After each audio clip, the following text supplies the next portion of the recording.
மர்மமான முறையில நடந்த 3 மரணங்களுக்கு அப்புறம் தான் நம்ம இந்தியா மத்த நாடுகள் பார்த்து பயப்படுற ஒரு அணுசக்தி நாடா மாறி இருக்கு. ஜனவரி 24, 1966 ஆல்ஸ் மலைக்கு பக்கத்துல ஹோமி பாபா டிராவல் பண்ணிட்டு இருந்த ஏர் இந்தியன் பிளைட் கிராஷ் ஆகுது. அந்த ஆக்சிடென்ட்ல இந்திய அணுசக்தியின் தந்தை ஹோமி பாபா இறந்துட்டாருன்ற செய்தி இந்தியாவையே உலுக்குச்சு. பிகாஸ் ஹோமி பாபா வியன்னால நடக்க இருந்த அணுசக்தி தொடர்பான மீட்டிங்கு தான் போயிட்டு இருந்தாரு. சோ ஹோமி பாபா இறந்த அந்த நிமிஷமே இந்தியாவோட நியூக்ளியர் திட்டம் முடிஞ்சு போச்சுன்னு உலகமே நினைச்சிச்சு. ஆனா அது முடிவில்ல, புது தொடக்கம்னு அப்ப யாருக்கும் தெரியாது. ஹோமி பாபா இறந்து போறதுக்கு சரியா 13 நாளைக்கு முன்னாடி தான் அப்போதைய பிரைம் மினிஸ்டர் லால் பகதூர் சாஸ்திரியும் டாஸ்கன்ல மர்மமான முறையில இறந்து போயிருக்காரு.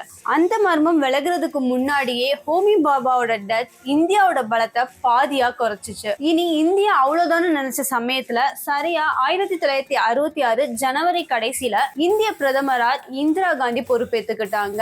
இத கவனிச்ச உலக நாடுகளும் இன்னும் ஏன் நம்ம நாட்டுல இருக்க எதிர்கட்சி தலைவர்களுமே எதுவுமே தெரியாத இந்திராவை பிஎம் ஆக்கிட்டாங்க. இவங்க என்ன பெருசா பண்ணிட போறாங்கன்னு பல பேர் இலக்காரணமா பேசினாங்க.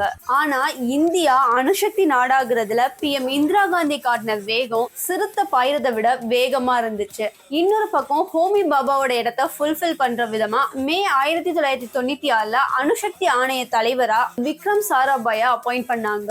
இதுக்கடுத்த ஸ்டெப் அணு ஆயுத உற்பத்தி தான் இருந்த சமயத்துலதான் டிசம்பர் 30, 1971 கேரளால இருந்த விக்ரம் சாராபாய் மர்மமான முறையில இறந்து போறாரு. லால் பகதூர் சாஸ்திரி அண்ட் பாபாவுக்கு அப்புறம் நடந்த இந்த இறப்புக்கான காரணமும் இன்னைக்கு வரைக்கும் விலகாத ஒரு மர்மமாவே இருக்கு. விக்ரம்க்கு அப்புறம் இந்திய அணுசக்தி துறைக்கு தலைமை தாங்கினது ஹோமி பாபாவோட சிஷ்யன் டாக்டர் ராஜா ராமண்ணா. அதே சமயம் 1971 இந்தியா அண்ட் பாகிஸ்தானுக்கு நடுவுல நடந்த வங்கதேச போற காரணமா வச்சு சமாதானம் பேசுற சாக்கல அமெரிக்கா இந்தியாக்குள்ள நுழைய பார்த்துச்சு. இதை தெரிஞ்சுக்கிட்ட பிஎம் இந்திரா காந்தி சீக்கிரமாவே இந்தியாவை அணுசக்தி நாடா மாத்தணும்னு டிசைட் பண்றாங்க.